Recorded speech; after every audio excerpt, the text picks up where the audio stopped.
Olá, meus queridos, estou aqui com a Andréia Guariento e hoje a gente vai falar sobre financiamento de imóvel no Canadá e vai fazer a comparação desse mesmo financiamento no Brasil também, como que funciona, né? Vai ser muito interessante. Vamos lá. Vamos lá, roda a vinheta.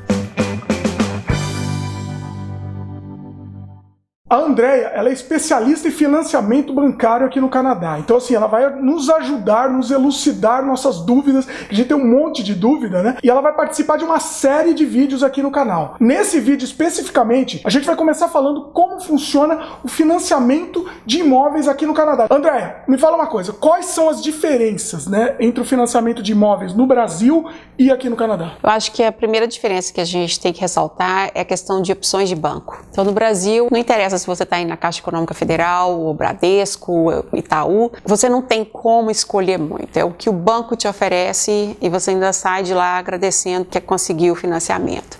Então, acho que a primeira diferença é essa. Aqui existe concorrência entre os bancos para conseguir o seu financiamento. E a concorrência, ela acontece na questão dos benefícios que eles promovem para a gente. A taxa de juros é uma das grandes pontos da concorrência. Outra coisa que faz parte dessa concorrência é o tipo de contrato que você consegue na sua mortgage, no seu contrato. Então, são coisas que, se você entende direito, você consegue um ótimo produto aqui. Lá no Brasil, eu acho que não existe nem sequer uma educação financeira para entender essa mortgage. Você paga a vida inteira e chega no final, como aconteceu com meus pais, no final eles ainda tinham um balance, né? um saldo devedor, que a gente já estava grande, a gente que arcou com esse saldo devedor. Taxa de juros é ridícula. Nossa, comparada com o Brasil. Hoje, por exemplo, se o seu crédito for bom, by the way, o seu crédito é que determina os seus juros. Então, se o seu crédito é bom, hoje você consegue pegar um juros de 2% aqui. 2% ao ano. Ao ano, exatamente. No Brasil é, sei lá, 12% ao ano em juros compostos, né? Isso. Aqui também o juro também é composto, mas a diferença é a porcentagem que vai para o seu saldo devedor todo mês. Por exemplo, no financiamento de 30 anos, se você pega, por exemplo, um imóvel de 300 mil, quando você olha o quanto que a pessoa vai pagar, é o dobro. No Brasil chega a 3, 4 vezes mais. Nossa. Então, é a questão do composto, mas também a proporção de quanto que vai para o seu principal e quanto que vai para o banco. Então, aqui é meio que 50%, 50% nos primeiros 5 anos e depois começa uma porcentagem maior ir para o seu saldo devedor e menos para o banco, né? Então, essas são algumas diferenças que a gente tem. E uma coisa muito interessante, inclusive eu mesmo tive financiamento pela Caixa Econômica, nunca tive preocupação de saber regras do contrato, o que é que eu estava assinando. Eu só queria a casa, só queria o apartamento, né? E hoje que eu entendo, eu falei assim, putz grila, nossa, como que você paga multa sem saber, porque né, não era uma coisa que a gente se informava.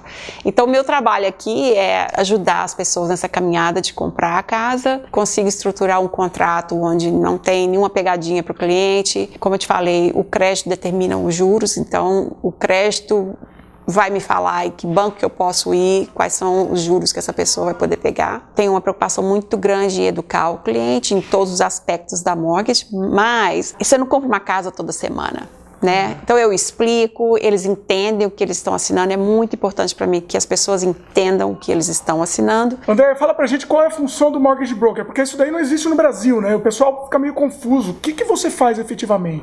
Esse agente imobiliário, esse profissional não existe no Brasil do jeito que existe aqui, né? Então a minha função básica é conhecer toda a estrutura financeira que o cliente tem, compreender quais são os custos que ele tem mensal, custos esporádicos durante o ano e calcular para ele um valor de uma propriedade que ele possa comprar. Então, assim, quando você pensa, é só colocar lá, porque tem um monte de calculadoras online, que as pessoas vão lá e colocam o salário, fala quanto.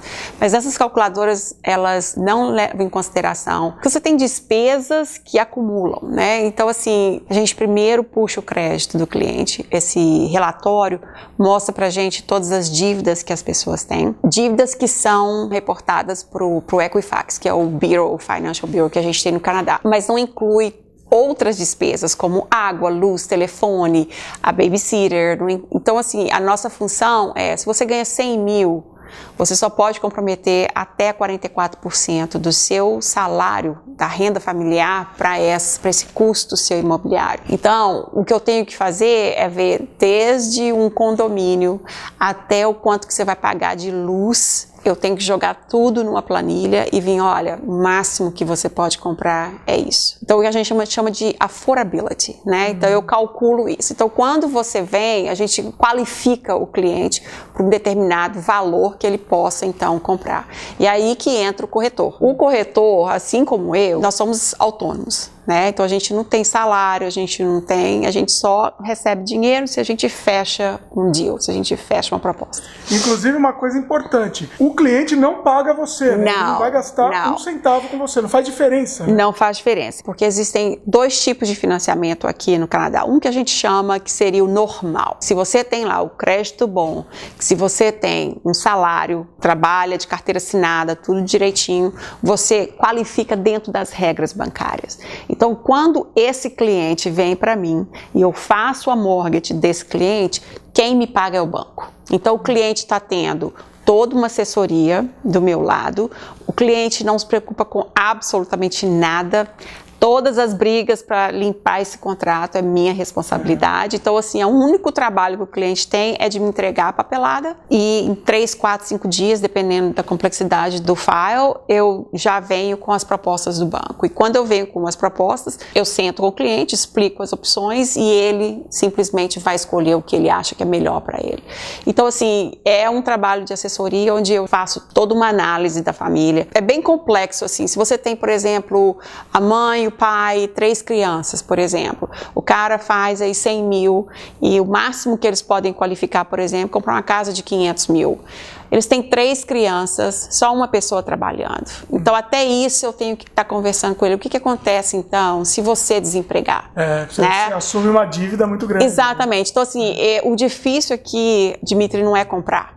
O difícil é manter. Manter, exatamente. Sabe? E a gente, assim, tem um número incrível aqui no Canadá de foreclosures, que são foreclosure quando a pessoa não consegue pagar mais o mortgage e o banco toma a casa. No Brasil seria tipo leilão. Então eu faço plano de 3, 5 anos, eu faço revisão da mortgage todo ano com eles. Eu mostro para eles, por exemplo, simulações, se eles pagarem semanalmente ou quinzenalmente ou mensalmente, o quanto que isso vai afetar. Que faz uma grande diferença, né? Ninguém pensa nisso. Não, e a gente também não tem isso no Brasil, né?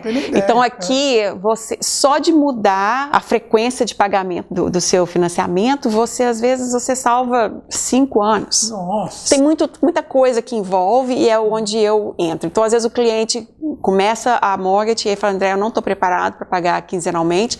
Eu volto nesse cliente 1 ano depois. Às vezes esse cliente recebeu um refund, né, um dinheiro de volta do imposto de renda. Nós programamos essa devolução, vamos dizer assim, dessa taxa para colocar no financiamento. Então, a ideia é eu ter uma comunidade de pessoas que conseguiram atingir o sonho e que agora vão para um segundo passo, que é investir numa segunda propriedade. Então, assim, eu deixo isso muito claro com todos os meus clientes e tá dando certo.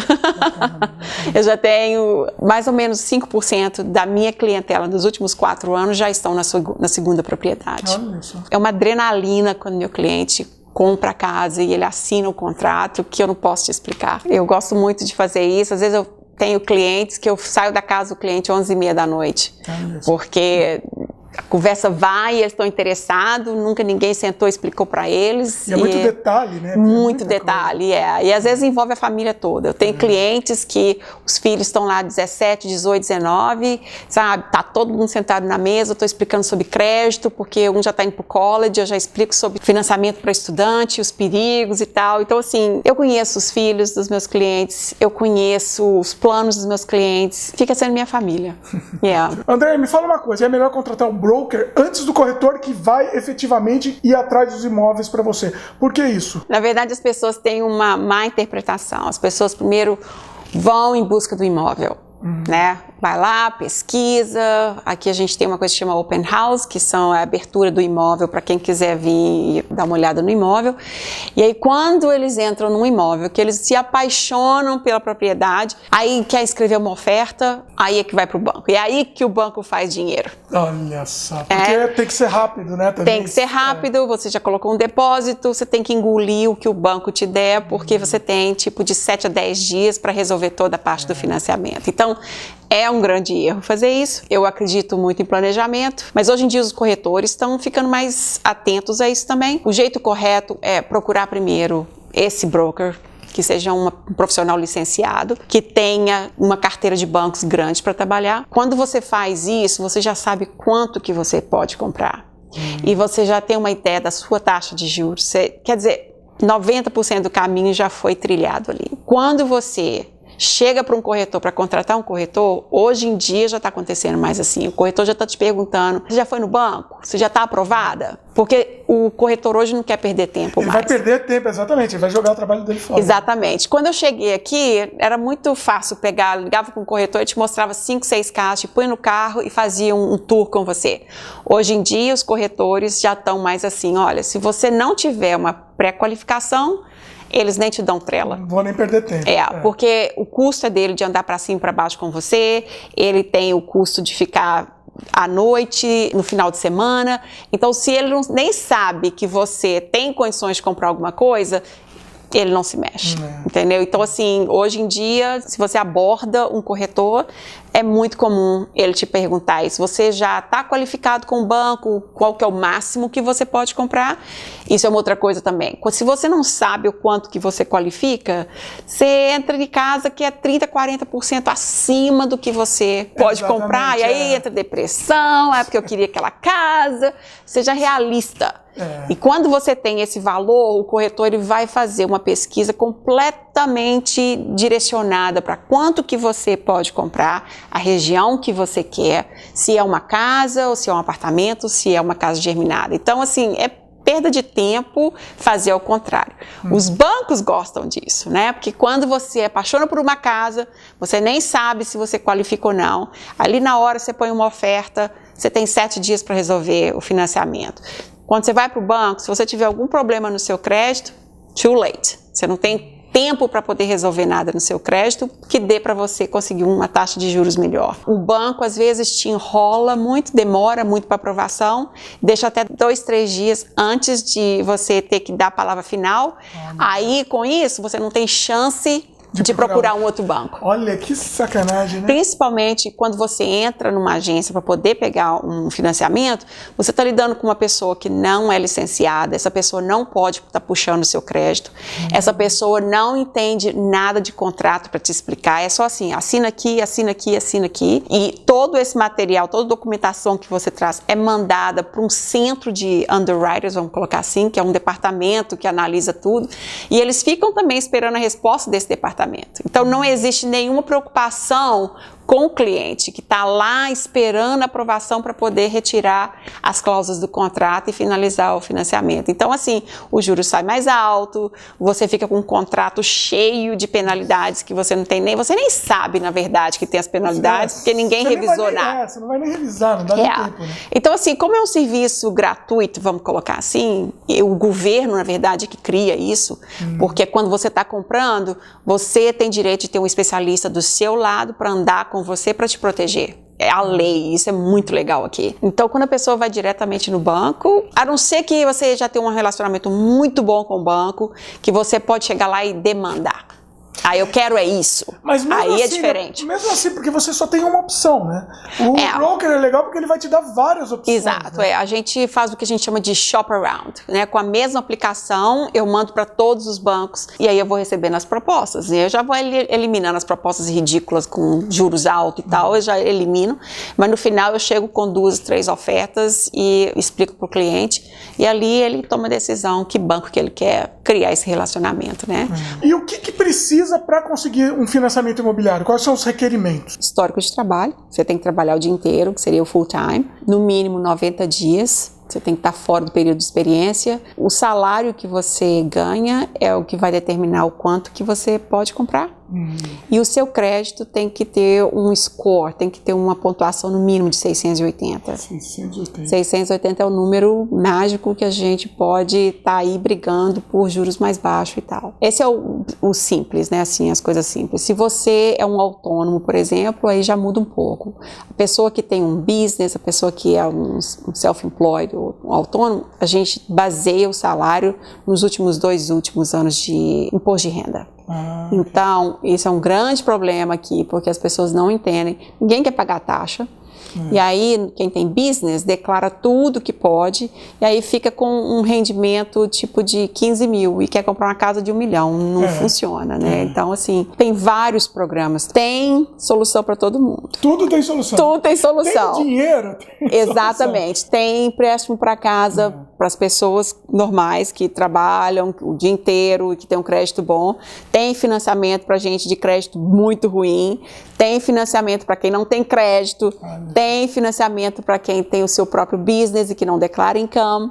Tem financiamento para quem quer comprar um lote e quer construir uma casa. Tem financiamento para quem quer comprar um imóvel comercial.